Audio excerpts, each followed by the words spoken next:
मैं आज इस लोहोट वाले घटनाक्रम से हटना चाह रहा था। मैंने सोचा इस पे कोई अब वीडियो वगैरह नहीं बनाया जाए, बट लास्ट डे कोई पीसी वगैरह पुलिस ने नहीं की, वहाँ के लोकल एसएचओ ने भी नहीं की और एसपी ने भी नहीं की। और जब तक पुलिस एक्यूज़ का नाम नहीं बता देती, हम लोग कौन होते वाले वो होते हैं इसमें इंटरफेयर करने वाले, वो पुलिस का काम है, वो करेंगे। बट लेट हो रहा है, बहुत ज़्यादा लेट हो गए, वैसे भी लेट हो गए और बहुत ज़्यादा लेट हो रहे हैं इस केस में। थोड़ा पब्लिक का ध्यान भी इस और ज़्यादा है। और मेरे वीडियो बनाने का मकसद अलग है, क्योंकि ये 5वां मर्डर है लोट के अंदर विद इन 3 ईयर 5 मर्डर। अब आप सोचिए दिमाग में, 2 मर्डर के तो एक्यूज के नाम मेरे पास है विद एविडेंस, बाकी का तो मेरे को पूरा पता नहीं है, क्योंकि मेरे से बहुत दूर 80-100 किलोमीटर पड़ता है यहाँ से। बट ये ऐसा नहीं होना चाहिए। पुलिस को किसी के दबाव में नहीं आकर के सीधा सा अपराधियों को पेश कर देना चाहिए, पीसी करनी चाहिए।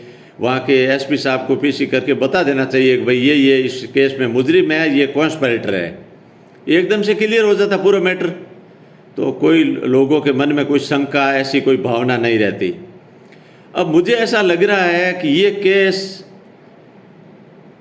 न पुलिस के लिए निगलते बन रहा है न उगलते बन रहा है। ऐसा मैंने 89 और 90 के अंदर बॉम्बे के अंदर एक देखा था। सलीम हड्डी करके एक बहुत बड़ा हार्डकोर क्रिमिनल था, शार्प शूटर था, बहुत बड़ा डेयरिंग आदमी, बहुत ही हार्डकोर क्रिमिनल। एक भरे दोपहर किसी का मर्डर कर देना, तो वो जीवित जी पुलिस के लिए गले की हड्डी बना रहा।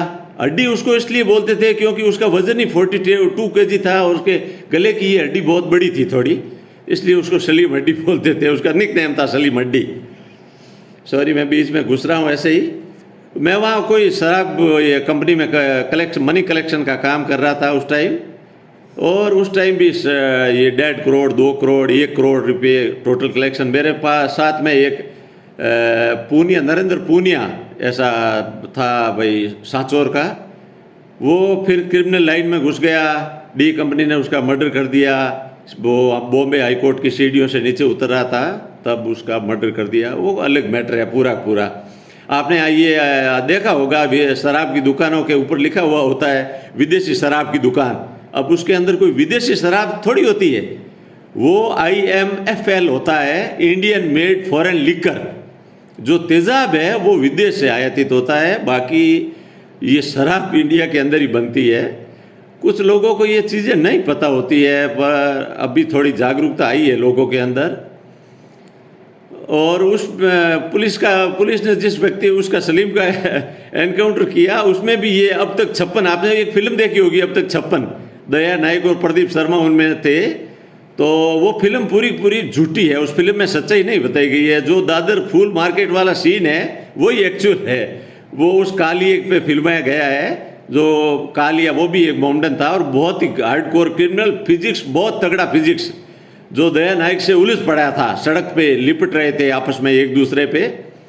वो सभी मैंने तो ये आंखों देखा है, सभी घटनाक्रम पूरा।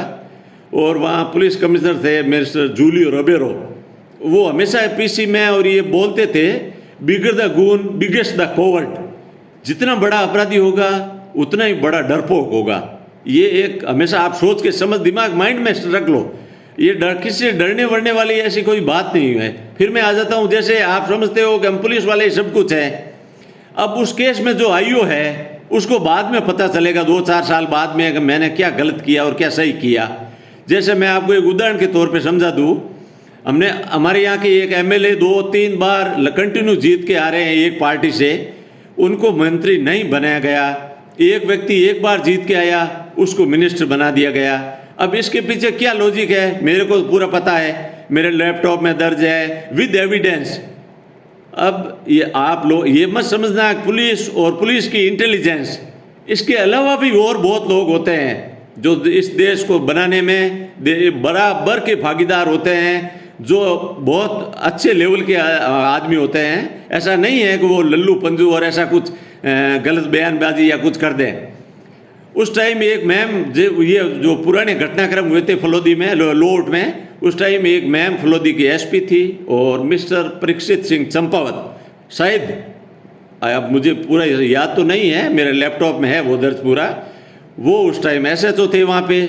मैंने उनको बताया, मैंने धर्मेंद्र सिंह जी के बिया पे बताया, तो उन्होंने मैम का नंबर दिया और मैंने वो पूरा उनको बताया। फिर मैम ने उनको कहा कि मुझे स्टेट रिपोर्ट दिए आज शाम के 4 बजे से पहले। परीक्षित सिंह ने मेरे को वो संपर्क किया और बोला ही सर भैया मैटर थोड़ा पारिवारिक है, आप इसमें ऐसा मत कीजिए प्लीज़, हमारी हेल्प कीजिए। मैंने आउट हो गया मैं उस चीज़ से। धन्यवाद भाई।